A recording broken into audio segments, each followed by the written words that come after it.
suppose the origins of the business was in the UK, but we've expanded rapidly over the years. So we're now headquartered, and the UK would still be our main market, but Australia, South Africa, Ireland, East Africa, Kenya, Uganda, the Caribbean and the US are very important markets to us. East Africa in particular is growing very, very strongly for us at the moment, and it is an exciting market for us.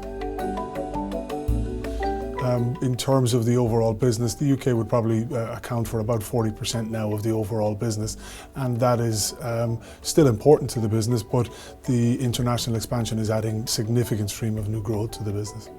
Some markets are easier to go into. Some of the more established markets like Australia and Ireland were quite easy to get the qualified people. It's about getting down there, it's getting into position, it's doing a discovery on the market itself, who operates in the market, how the market operates itself, and hooking up with local people as quickly as possible.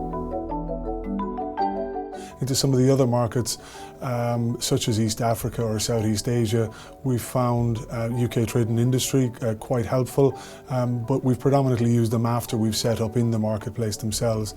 The agencies, the state agencies of the individual markets can be useful as well, but also I guess contacts of the staff has been the most, or contacts of the business itself has been the most important expansion tool into those markets.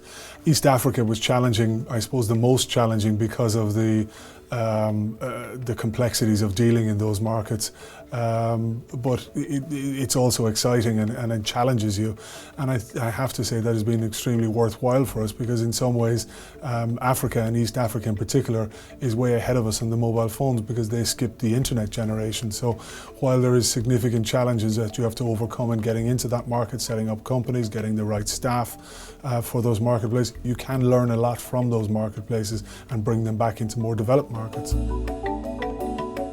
We had an opportunity to consolidate with a competitor in the market that was quoted on the stock exchange, and we took a 10% shareholding in that competitor. WIN PLC was called. We made a very large profit, about £1 million in that investment in a 6-month period, but we subsequently sold out, and it was an opportunity that got away at the time that would have enabled us to grow far more quickly as an organisation. So for me, that was a mistake. It was the one that got away, an opportunity that we didn't take full advantage of, even though it was profitable for the business.